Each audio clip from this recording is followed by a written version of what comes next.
The Vrexian war fleet emerged from hyperspace at the edge of the solar system like a swarm of metal locusts.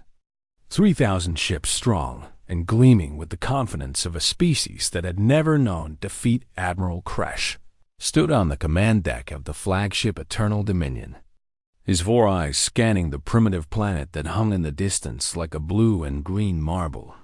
This world is barely out of its technological infancy, his tactical officer reported, mandibles clicking with amusement.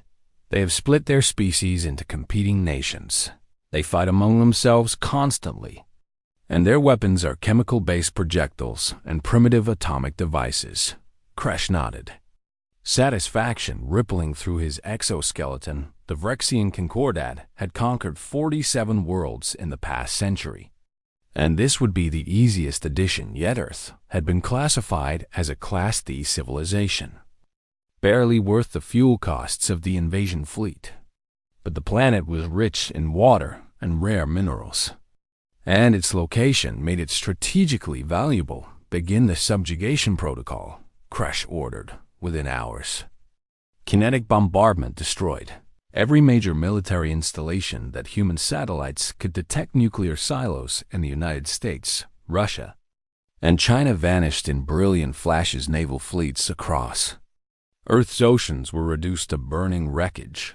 The humans' primitive aircraft fell from the skies like broken insects. Kresh expected immediate surrender. Instead, the response was silence followed by chaos. The first Vrexian landing forces touched down in 12 major cities simultaneously: New York, Beijing, Moscow, London, Tokyo, Delhi, Sao Paulo, Cairo, Sydney, Lagos, Mexico City, and Paris. The transport ships landed in city centers, their ramps lowering to reveal battalions of Vrexian shock troops in gleaming armor. What happened next would be studied in Vrexian military academies for generations as a cautionary tale. In New York, a Vrexian battalion marched down Fifth Avenue expecting frightened refugees. Instead, they found ambushed humans emerge from buildings, subways, and sewers with weapons, both military and improvised rocket-propelled grenades launched from apartment windows. Sniper fire rang out from skyscrapers, and improvised explosive devices detonated. Beneath the feet of advancing troops, the Vrexians had superior technology and armor, but they had never fought an enemy this desperate or creative. In Beijing, resistance fighters used the city's extensive tunnel systems to wage a guerrilla war that turned every street into a killing zone. Vrexians controlled the surface during the day, but at night, humans owned the shadows. Moscow became a frozen hell for the occupiers as Russian forces combined conventional military tactics with ruthless partisan warfare. The Vrexians discovered that humans understood their own terrain in ways that no sensor could compensate for. Tokyo's resistance came from organized civilian militias who had trained in secret, using knowledge of their dense urban environment to devastating effect. The pattern repeated across every occupied city. Admiral Kresh watched the casualty reports with growing disbelief. His forces were suffering losses at rates that should have been impossible against such a primitive species. How are they doing this? He demanded, slamming 3 of his 6 limbs against the command console. They should be terrified. They should be surrendering. His science officer pulled up tactical displays showing human attacks. They are using asymmetric warfare, Admiral, the officer explained. They hide among civilian populations. They strike and retreat. They use their knowledge of local terrain against us. And most troubling of all, they seem to have no fear of death. That last part was what truly disturbed the Vrexian, commanding every previous conquest. Species had fought to preserve their lives and eventually surrendered when losses became too great. Humans seemed to operate on a different calculus entirely. Stories began circulating among Vrexian troops of human soldiers who fought until their ammunition was exhausted, then charged with knives and bare hands. The psychological impact on Vrexian morale was catastrophic. 3 months into the occupation, the situation deteriorated further. Human military forces that had scattered after the initial bombardment regrouped and launched coordinated counterattacks. American bomber wings that had been hidden in secret bunkers emerged to strike Rexian supply lines. Russian tank divisions rolled out of concealed positions in the Ural Mountains. Chinese forces used their vast population to overwhelm Rexian positions through sheer numbers and willingness to accept casualties. Then came the nuclear response. The Rexians had destroyed visible nuclear installations, but they had underestimated humanity's paranoia and redundancies. Submarine-based missiles, mobile launch platforms, and weapons hidden in places no orbital scan had detected. Suddenly activated Rexian forward bases vanished and atomic fire supply depots were irradiated. Landing zones became unusable. The humans were willing to poison their own planet to deny it to their invaders. Admiral Kresh convened an emergency council with the other 6 species of the Concordat. "These humans are insane," declared the Zoltan ambassador, her scales turning the color of distress. "They have destroyed vast portions of their own infrastructure, killed millions of their own people in collateral damage, and show no signs of stopping." The Quillrath military commander agreed, his trunk-like appendage gesturing at casualty reports. "We have lost 40% of our invasion force." This was supposed to be a pacification operation, not a war of attrition. Kresh felt the weight of command pressing down on him. Pride demanded they continue, but practical reality suggested otherwise. The humans were not worth this level of casualties. 18 months after the invasion began, the Rexian Concordat made the decision to withdraw. They maintained a few orbital monitoring stations to keep watch on the troublesome species, but the occupation forces lifted off from Earth's surface, leaving behind burning cities and a human population that had been bloodied but never broken. As the last Rexian transport left Earth's atmosphere, Kresh looked down at the scarred planet. Smoke rose from hundreds of impact sites. Entire regions glowed with residual radiation, and the lights of human civilization were noticeably dimmer than they had been 2 years earlier. "Mark this world in our databases," Kresh ordered his record keeper. "Classification: hostile and unstable. Recommend extreme caution for future contact." What Kresh did not know, what none of the Rexians understood as they departed, was that they had made a catastrophic error. They had shown humanity that aliens existed, that they were hostile, and that Earth's current technology was insufficient to protect their home. The humans had learned the most dangerous lesson a species could learn, that survival required not just victory, but the absolute certainty that no enemy would ever dare attack again. In bunkers beneath the ruins of Washington, D.C., Moscow, Beijing, London, and a dozen other cities, human leaders were already meeting. The nations of Earth, so recently divided, now had a common purpose that transcended all previous differences. Never again would Earth be vulnerable. Never again would humanity be unprepared. The Rexians thought they had pacified Earth. In reality, they had awakened something far more dangerous than they could imagine. As the last Rexian ship vanished into hyperspace, a human general stood in the ruins of the Pentagon, looking up at the stars with eyes that burned with determination. "Let them go," she said quietly to her assembled staff. "Let them think they won. We have work to do." The first Rexian monitoring station went dark exactly 6 months after the occupation ended. Its automated distress signal transmitted for 3 hours before cutting off. Abruptly, the Rexian Concordat sent an investigation team, but they found only debris and no evidence of what had destroyed the station. They attributed it to equipment failure and replaced it with a newer model. That station lasted 8 months before it too went silent. Over the next 5 years, every orbital monitoring station the Rexians had left around Earth systematically disappeared. Some exploded without warning. Others simply stopped transmitting. And a few were found as empty hulks drifting in degraded orbits. The Concordat debated sending military forces to investigate, but the consensus was clear. Earth was too costly to bother with. Let the humans rot on their damaged. World galactic intelligence agencies compiled reports suggesting that Earth had descended into chaos. Nuclear winter has likely set in, one analyst reported to the Galactic Council. Their industrial capacity was severely damaged during the occupation. We estimate technological regression to pre-industrial levels within 20 years.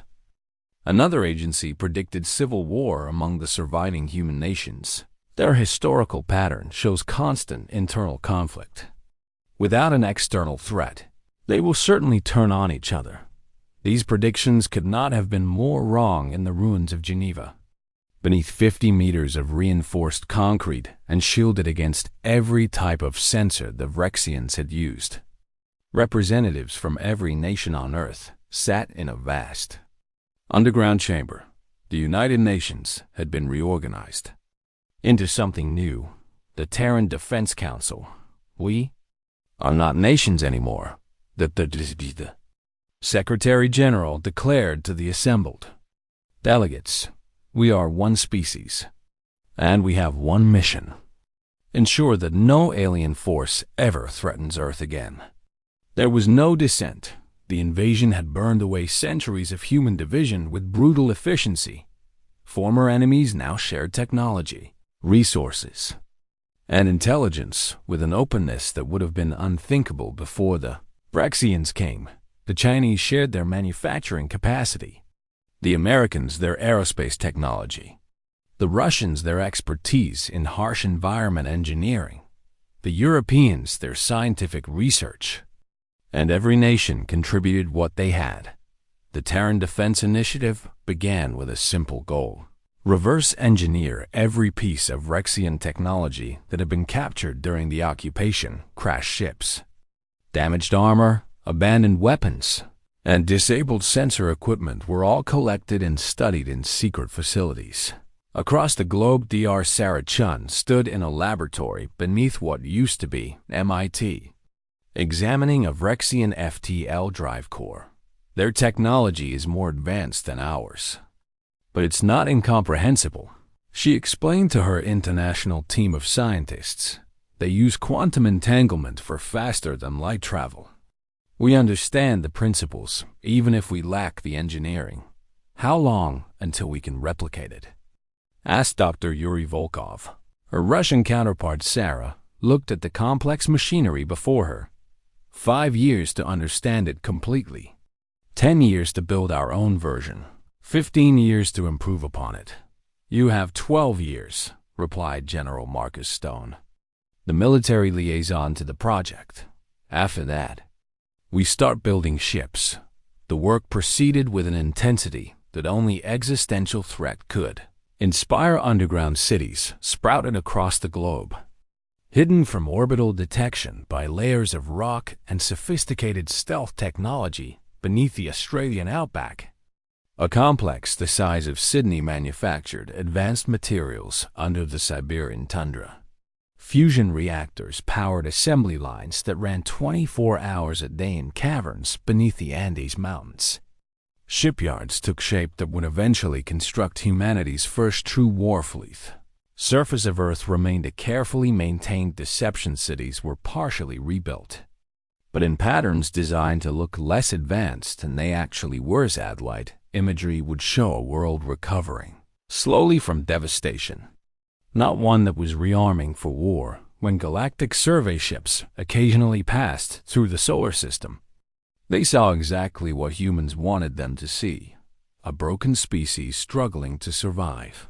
Meanwhile, human scientists made breakthroughs that would reshape warfare. The study of Vrexian weapons led to innovations in directed energy systems, antimatter containment, and quantum state weapons. Human AI researchers, freed from peacetime ethical constraints by the reality of species survival, developed combat artificial intelligence that could process battlefield data and make tactical decisions faster than any biological mind. The Luna shipyards began construction in secret on the far side of the moon, shielded from Earth-based observation and invisible to passing ships' massive industrial facilities, carved into the lunar surface manufactured components for warships designed from the ground up to fight aliens. Earth's greatest engineering minds collaborated on ship designs that incorporated Rexian technology but pushed far beyond it. The first vessel, designated Defiant, was a testament to human innovation built on alien foundations. It was smaller than Rexian cruisers but faster, more maneuverable, and equipped with weapon systems that existed in no alien database. Admiral Patricia Okoye, commander of the nascent Terran fleet, watched Defiant's maiden flight from the Lunar Command Center. "She's beautiful," breathed her tactical officer. Patricia nodded, but her expression remained stern. "She's a start, but we need 500 more just like her, and we need them within 15 years. The production timeline accelerated as human industry shifted almost entirely to military manufacturing. Volunteers flooded recruitment centers for the Terran fleet. Millions of young people who had grown up hearing stories of the invasion, who had lost family members to Vrexian occupation, now had a chance to ensure it never happened again. Training facilities hidden in orbital space stations put recruits through grueling programs designed to prepare them for combat against technologically advanced opponents. Human military doctrine evolved to incorporate lessons from the guerrilla warfare that had been so effective during the occupation, but now those tactics would be combined with advanced technology and coordinated fleet actions. Commander James Rodriguez addressed a graduating class of fighter pilots from a station hidden in the asteroid belt.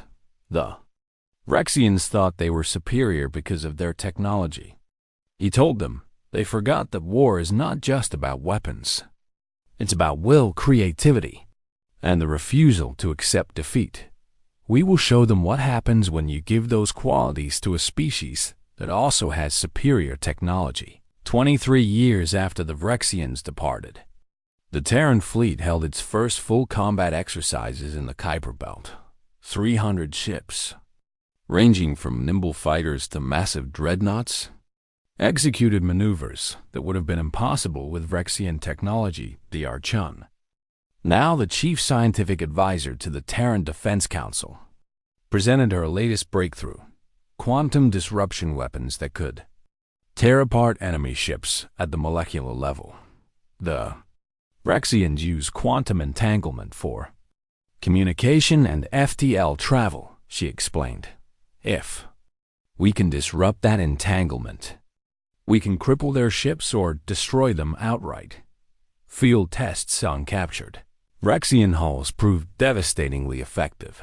30 years after the invasion, Earth's transformation was complete. The planet's surface still looked scarred and recovering, but beneath that facade was a military-industrial complex of staggering scale. The Terran fleet numbered over 800 ships, with production capacity to double that number within 5 years. Orbital defense platforms ringed the solar system from Mercury to Neptune, each equipped with weapons that could vaporize capital ships. Automated defense drones numbering in the hundreds of thousands patrolled the asteroid belt and Kuiper Belt, ready to swarm any intruder. Secretary General Amara Akaro addressed the Terran Defense Council in the final planning session. "We have rebuilt ourselves into a power that can defend Earth against any threat," she said. "But we must never forget why we did this. Not for conquest, but for survival. If they leave us alone, we leave them alone. But if they come back, they will learn what humanity becomes when you try to destroy us in the cold void beyond Pluto." Sensor stations maintained silent watch on the galaxy. Humanity was no longer the prey. They had become something far more dangerous, a species with nothing to lose and Everything to protect, the decades of silence were ending Earth, was ready, and somewhere in the vast expanse of space, another alien species was about to make the same mistake the Vrexians had made. They were about to assume that Earth was weak. The Krythani Empire had watched the Vrexian invasion of Earth with great interest as one of the galaxy's minor powers. They had always sought opportunities to expand their territory and influence. The reports from the Vrexian Concordat indicated that Earth had been successfully pacified, albeit at higher cost than expected to the Krythani High Command. This suggested a world weakened by occupation and ripe for conquest. The Vrexians were too cautious, declared War Master Thane to the Imperial Council. They withdrew when they should have pressed their advantage. Earth is rich in resources we desperately need, and the humans are in no position to resist a properly executed invasion. The intelligence reports seemed to support this assessment. Galactic survey ships reported minimal industrial activity on Earth's surface. No significant military presence had been detected in orbit. The humans appeared to have regressed technologically. Just as predicted, we will succeed where the Vrexians became timid. Thane continued, I am assembling an invasion fleet of 2,000 ships. Twice what we need for such a primitive world, within 3 months. The Sol system will belong to the Krythani Empire. The Council approved the invasion unanimously. None of them questioned the intelligence. None of them wondered why Earth had been so quiet for 3 decades. None of them asked what humanity had been doing. During that silence, the Krythani fleet departed from their home system with great ceremony. Warmaster Thane stood on the bridge of the Imperial Fang. Confident in his inevitable victory, his tactical displays showed a well-organized armada, heavy cruisers, carrier ships, troop transports, and supply vessels, everything needed for a successful invasion and occupation. The journey to Sol would take 2 weeks at maximum FTL speed. Thane used the time to brief his commanders. On the invasion plan, we will emerge from hyperspace at the outer edge of the system, he explained. Our long-range sensors will identify any defensive positions. We will destroy their orbital infrastructure first, then proceed with planetary bombardment of any military targets. Once resistance is eliminated, we land occupation forces in major population centers. It was a textbook invasion strategy, one that had worked for the Krythani in 5 previous conquests. None of those conquests, however, had been of Earth. The Krythani fleet dropped out of hyperspace near Neptune's orbit immediately. Every sensor on every ship began screaming warnings. Warmaster, his sensor officer reported, voice trembling with disbelief. I am detecting massive defense installations throughout the system, orbital platforms around every major planet, automated defense networks in the asteroid belt, and energy signatures consistent with advanced weapon systems. Thane felt his blood chill. How many installations? 1,000, sir, and they are all powering up. They know we are here. Before Thane could respond, his communication officer interrupted. Incoming transmission. Audio only. Origin point is Earth. A human voice. Calm and almost casual. Spoke in perfect Krythani vessels. You have entered Terran sovereign space with obvious hostile intent. You have 10 minutes to reverse course and exit the Sol system. Failure to comply will result in the complete destruction of your fleet. This is your only warning. Thane's primary hearts pounded with rage at the audacity of primitive species daring to threaten the Krythani Empire. Ignore their transmission, he ordered. All ships advance to Earth at maximum speed. Weapons free. Destroy anything that opposes us. The Krythani fleet surged forward. 2,000 warships. Accelerating toward the inner system, they made it as far as the asteroid belt before Earth's defenses. Activated, the first indication of disaster came when 300 Krithani ships simply vanished from sensors. What happened? Thane demanded. His tactical officer's face had turned the pale blue of terror. Quantum disruption weapons, sir. They are using weapons that our shields cannot defend against. Our ships are being torn apart at the molecular level. Before Thane could process this information, the automated defense drones arrived. Hundreds of thousands of small, fast craft emerged from hiding places throughout the asteroid belt. Each one was barely larger than a Krithani fighter, but they moved with inhuman precision and coordination. Eye-controlled combat swarms that could react faster than biological pilots. The drones fell upon the Krithani fleet like metal locust kamikaze. Attacks destroyed ship after ship as the drones simply rammed through shields and hulls, detonating with antimatter charges. Point defense systems could not track targets, moving so erratically and quickly. Then the Terran fleet arrived. Admiral Patricia Okoye commanded the defense from her flagship. Indomitable. All ships execute Alpha pattern, she ordered calmly. 300 human warships, each one smaller than Krithani cruisers, but infinitely more maneuverable, swept through the enemy formation. Energy weapons that the Krithani had never seen before sliced through their shields as if they did not. Exostrogans firing projectiles at relativistic speeds punched through armor plating designed to withstand conventional weapons. Missile salvos equipped with adaptive AI guidance systems evaded countermeasures and found their targets with perfect accuracy. The Krithani fleet, so confident minutes before, descended into chaos. War Master Thane watched his armada die ships exploded in brilliant fireballs, their antimatter reactors breaching. Others were cut in half by focused energy beams. Still more simply stopped functioning as quantum weapons disrupted their fundamental systems. Retreat. Thane ordered desperately. All ships emergency jumped to hyperspace, but the Terran fleet had anticipated this. Quantum entanglement disruptors had already been deployed throughout the battle. Spacific drives refused to activate. Their quantum matrices destabilized. The Krithani were trapped in normal space with an enemy that was methodically annihilating them. Sir, we have lost 60% of the fleet, his tactical officer reported. 70%. 80%. We cannot withstand this assault.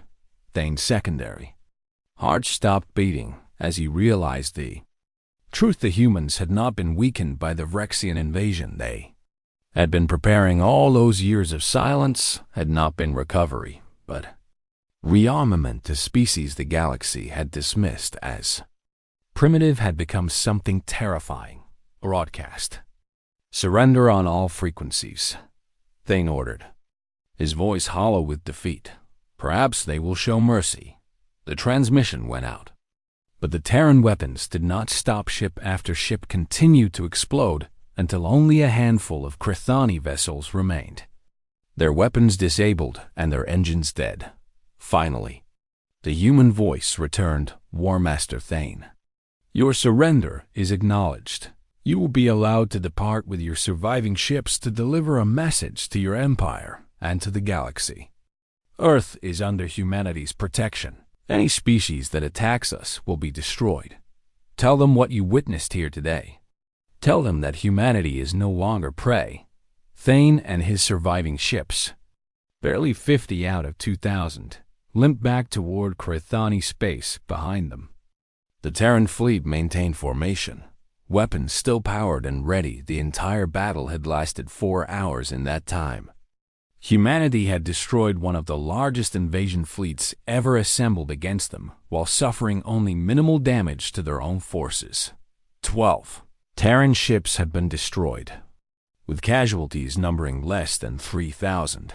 The Krithani had lost over 400,000 personnel. Admiral Okoye stood on the bridge of Indomitable, watching the retreating Krithani ships secure from general quarters.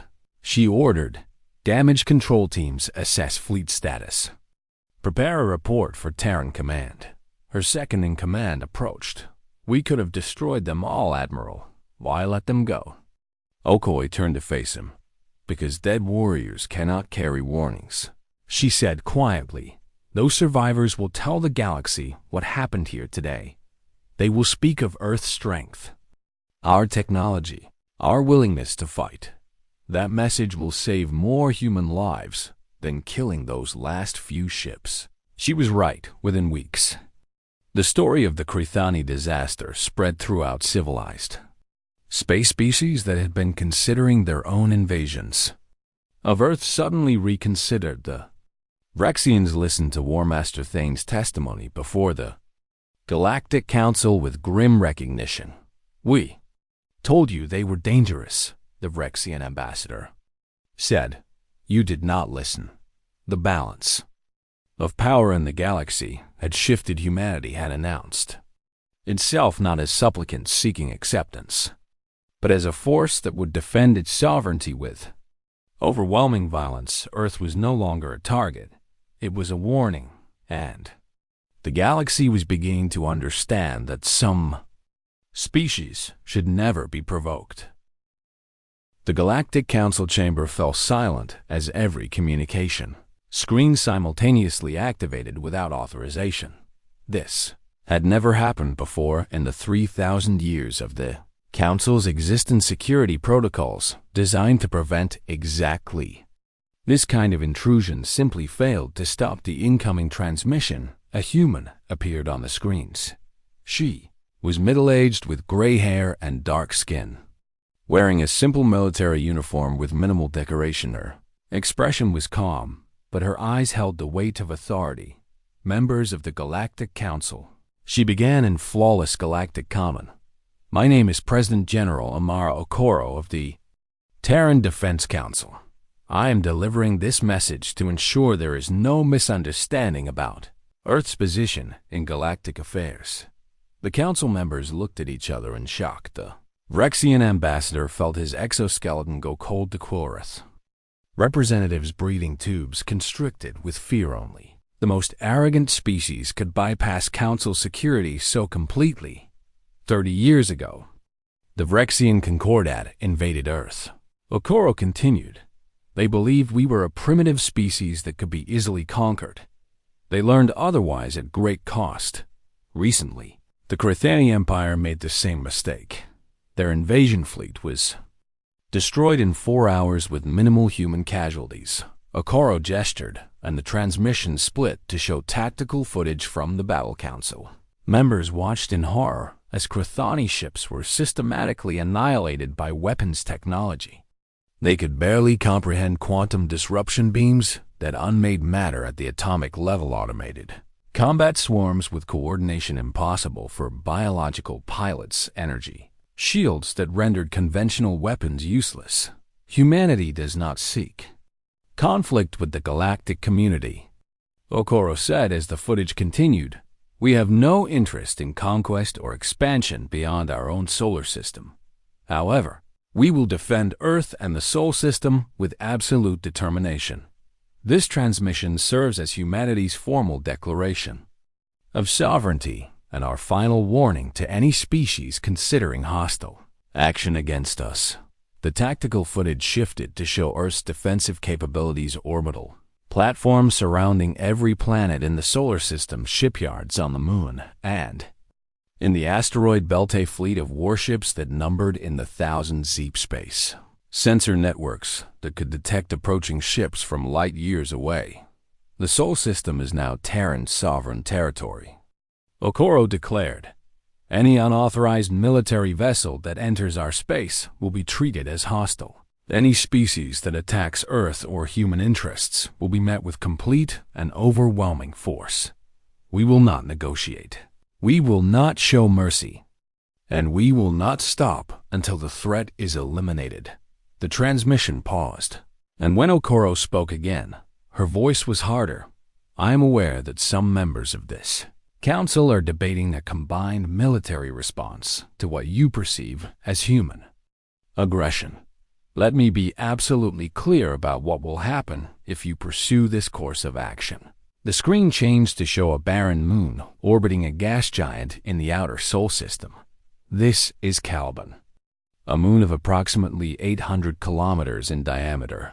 What you are about to witness is a demonstration of one of humanity's defensive weapons. Council members leaned forward, watching as a single Terran ship approached the moon. The ship was sleek and small, barely the size of a Vrexian corvette from its forward section. A beam of energy lanced out. It was not the bright, visible beam of a conventional energy weapon. This was something different, a distortion in space itself. Where the beam touched the moon's surface, matter simply ceased to exist, not exploded, not vaporized, but erased from reality as if it had never been. The beam swept across the moon's surface for exactly 30 seconds when it stopped. Caliban was gone. In its place was a cloud of subatomic particles dissipating into the void. The council chamber erupted in shocked exclamations. That weapon uses controlled singularity generation, Okoro explained calmly. We can create and collapse micro-black holes with pinpoint precision.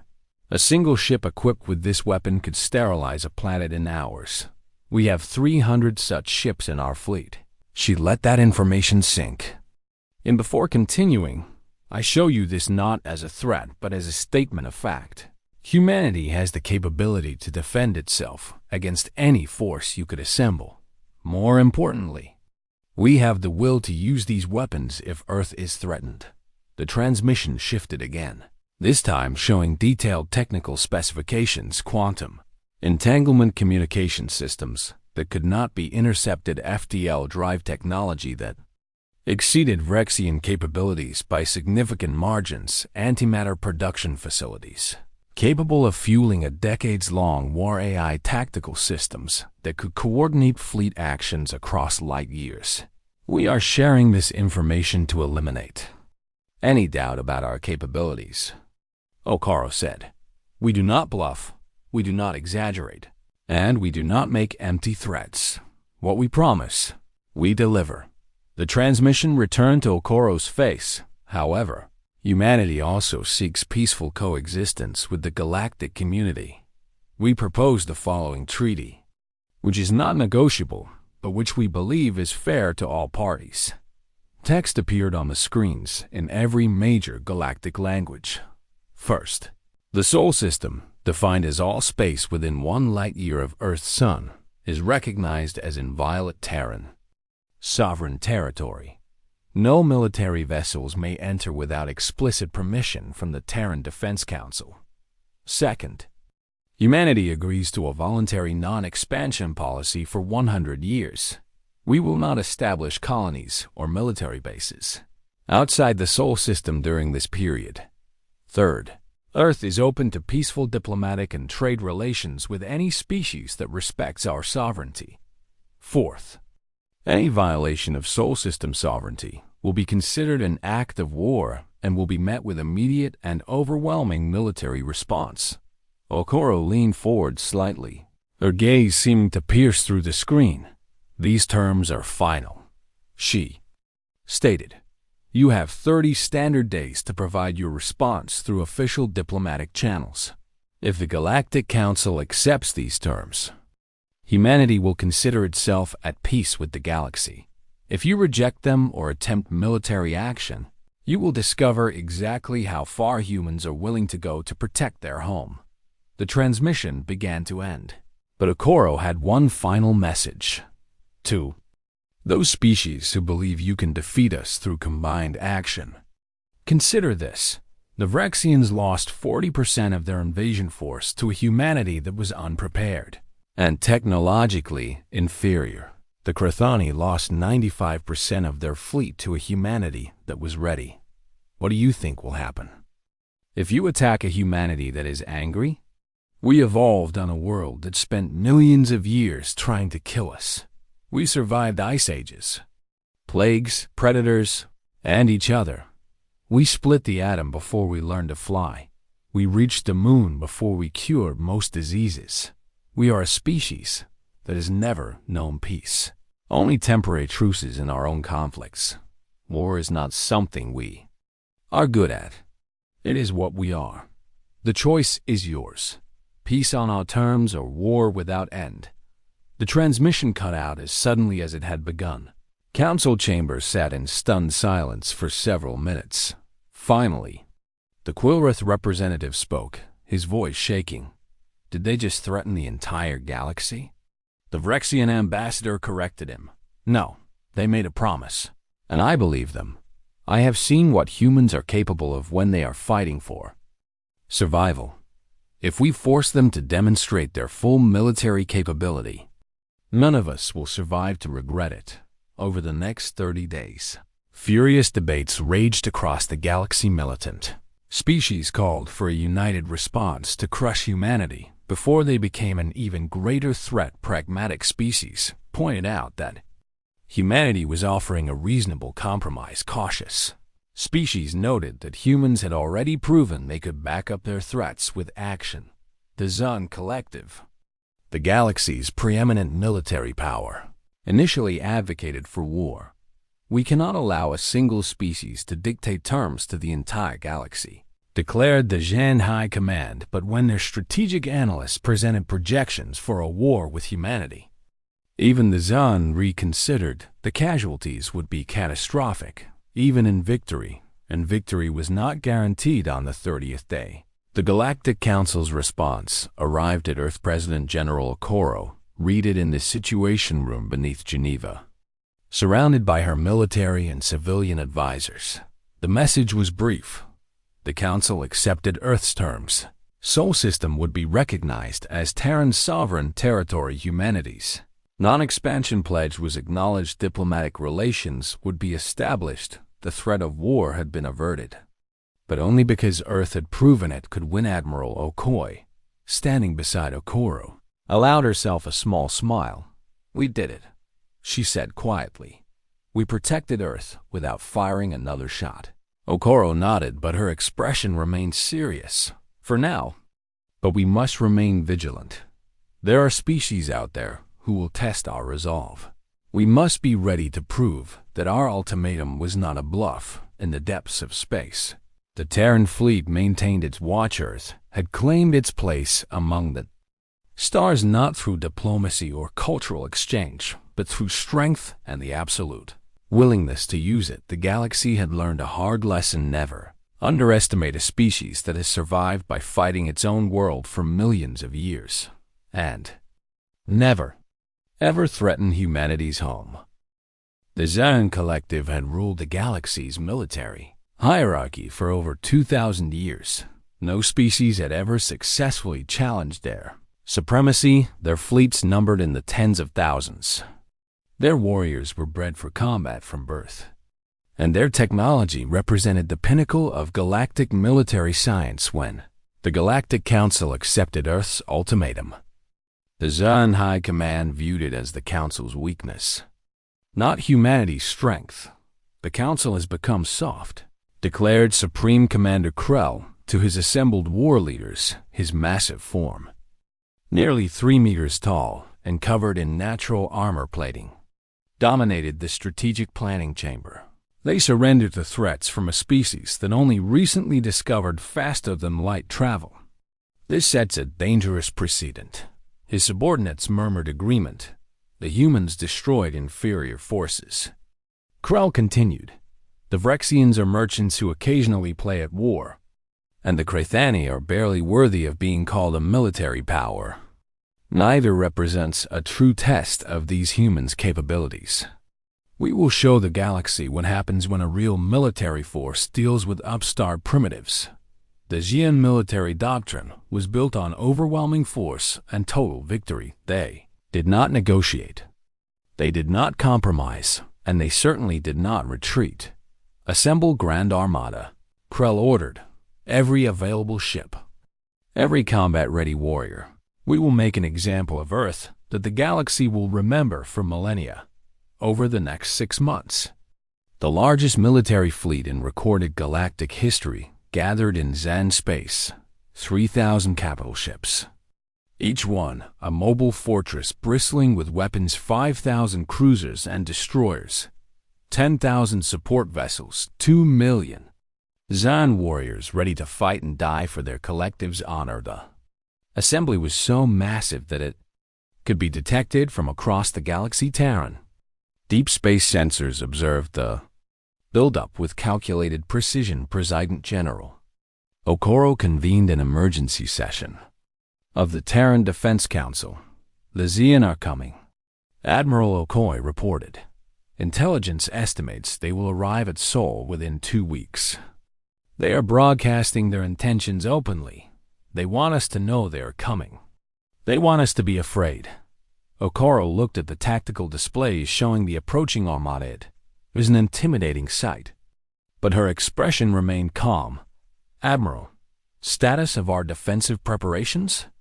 All platforms are at full readiness, Okoye replied. The fleet is deployed in defensive positions throughout the system. Automated systems are online, and all personnel are at battle stations. Do we have enough firepower to stop them? Okoye paused before answering. Honestly, Madam President, we have never faced a force this large. The projections vary widely depending on their tactics and our effectiveness. Best case scenario, we win with moderate casualties. Worst case, we lose the outer system but hold at Earth. Okoro nodded. Then we must ensure they understand the cost of this war before it begins. Prepare a final communication to the Zuan High Command. The message was transmitted on all frequencies as the Zhan Grand Armada entered the Kuiper Belt. Supreme Commander Krell received it personally. A human face appeared on his command screen. The same gray-haired woman who had delivered the ultimatum to the Galactic Council, Supreme Commander Krell. Okoro said, "Your fleet has violated Terran sovereign space with obvious hostile intent. I am offering you one final opportunity to withdraw. Leave Seoul immediately, and this incident will be treated as a misunderstanding. Continue your advance, and your entire armada will be destroyed. There will be no survivors to retreat, no warriors to tell of their defeat, no ships to carry warning. This is not a threat. It is a mathematical certainty." Krell's mandibles clicked in amusement. "Human female, you face the greatest military force ever assembled," he replied. "Your bravado is admirable, but futile. I will accept your unconditional surrender now. Or I will take it by force after I have reduced your cities to ash." Okoro's expression did not change. "Then you have chosen extinction," she said quietly. "May whatever gods your people believe in have mercy on you. Because humanity will not." The transmission ended. Krell laughed. A harsh grating sound. "Forward all ships," he commanded. "Battle formation apex. Weapons free. Show these humans what true military power looks like." The Grand Armada advanced toward the inner system in a formation that had conquered 40 worlds. They crossed the boundary of Neptune's orbit in triumph. That triumph lasted exactly 3 minutes. The first indication of disaster came when Krell's sensor officer screamed in alarm. "Sir, multiple quantum disruption fields activating throughout the battle space." Before Krell could respond, 500 Xian ships in the vanguard simply ceased to exist. Their atoms were torn apart and scattered across thousands of kilometers. Then the automated defense network activated from hidden positions in the Kuiper Belt. Hundreds of thousands of combat drones emerged, but these were not the drones that had fought the Crythanine the months since that battle. Human engineers had improved their designs exponentially. Each drone was now equipped with miniature quantum disruption generators and antimatter warheads. They moved with coordination that seemed impossible. Guided by combat AI that had been taught strategy by analyzing 10,000 years of human warfare, the drones fell upon the Xian fleet like a plague. They did not simply attack. They hunted. Groups of drones would isolate individual ships, overwhelming their defenses through sheer numbers and tactical precision. Point defense. systems that had seemed invincible against CONVENTIONAL attacks prove useless against targets that could predict and evade every countermeasure. Ships died by the hundreds, then the Terran fleet arrived. But not from where the Zan expected. Admiral Okoye had divided her forces into strike groups that attacked from multiple vectors simultaneously. Human ships materialized from FTL jumps within the enemy formation itself, a tactic considered impossible by galactic military doctrine, but humanity had improved their FTL drives to allow pinpoint accuracy. Even in combat conditions, the Terran warships tore through the Zan formation like knives through flesh. Energy weapons that drew power from contained singularities burned through shields that had never failed before. Rulgans, firing projectiles at 90% light speed, punched completely through multiple ships in single shots. Missiles with quantum guidance systems could not be decoyed or jammed. They found their targets with perfect accuracy. This is impossible, Krell muttered as his tactical displays showed his armada dying. Nothing could have prepared for this. His tactical officer, face pale with horror, corrected him. Sir, they did prepare. They have been preparing for 30 years, specifically for this moment. Every weapon system, every tactic, every ship design was created to fight an enemy exactly like us. The Zan had trained to fight other galactic species who followed conventional military doctrine. Humanity had trained to fight an enemy that was superior in every way. That difference was now proving catastrophic. Supreme Commander Krell watched as ship after ship winked out of existence.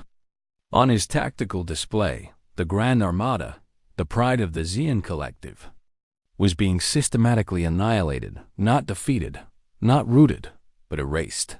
All ships, emergency retreat. Krell ordered desperately, scatter and jump to FTL immediately.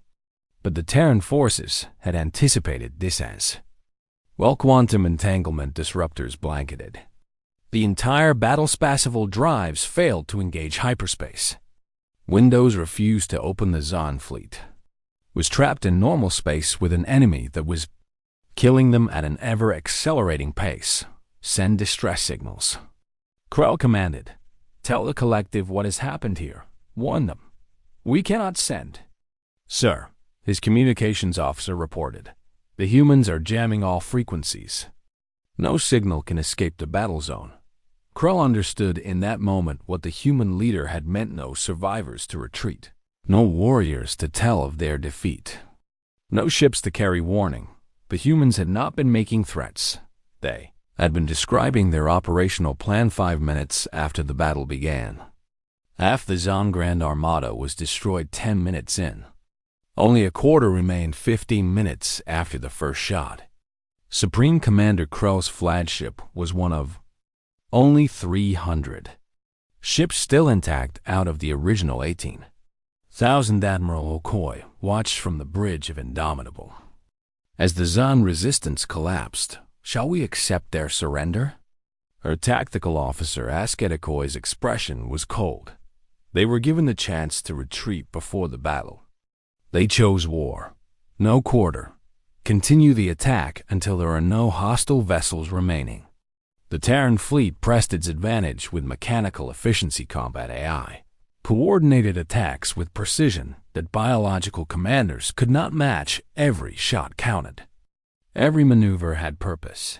Every tactic was executed flawlessly. Supreme Commander Krell stood on the bridge of his dying flagship and watched death approach. A Terran dreadnought, larger than anything humanity should have been able to build, bore down on his position, its weapons charged with energy that made space itself ripple in his final moments.